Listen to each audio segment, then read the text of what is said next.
Delhi NCR में पिछले सप्ताह गर्मी ने जमकर कहर बरपाया। आसमान से ऐसी आग बरस रही है कि लोग घर से निकलने से भी डर रहे हैं।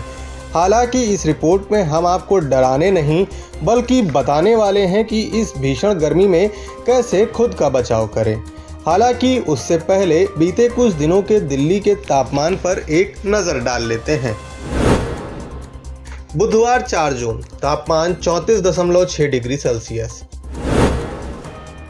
गुरुवार 5 जून तापमान 37 डिग्री सेल्सियस। शुक्रवार 6 जून तापमान 38.2 डिग्री सेल्सियस।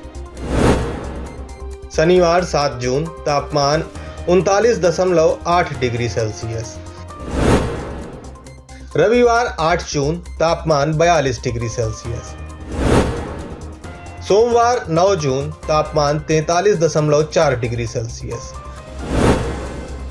मंगलवार 10 जून तापमान 43.8 डिग्री सेल्सियस।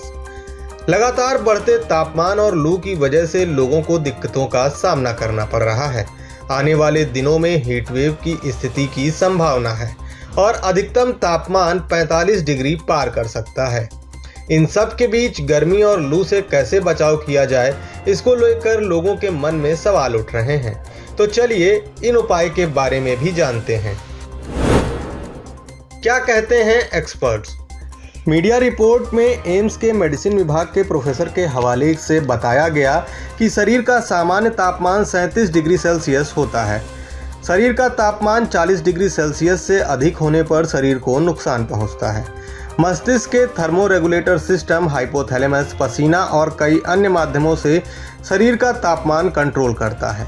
तेज धूप में काफ़ी देर तक रहने पर शरीर का थर्मोरेगुलेटर सिस्टम भी खराब हो जाता है।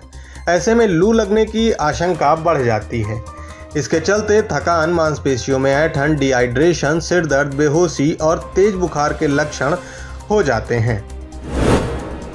तेज धूप और लू से कैसे करें बचाव। धूप में निकलने से बचें। दोपहर 12 से 4 बजे तक घर पर रहें। बच्चों को धूप में ना खेलने दें। बाहर निकलने पर चेहरे को ढककर रखें और छाता इस्तेमाल करें। पर्याप्त मात्रा में पानी पिएं। थोड़ी थोड़ी देर पर तरल पदार्थ लेते रहें। नारियल पानी, तरबूज, मौसमी फल और सब्जियों का अधिक सेवन करें।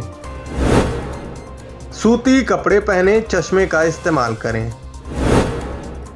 दोपहर में घर की खिड़कियां, दरवाजे बंद रखें। कूलर का इस्तेमाल करें और शराब, चाय आदि पेय पदार्थों से बचें। सिर दर्द, थकान, बुखार होने पर तत्काल डॉक्टर से संपर्क करें।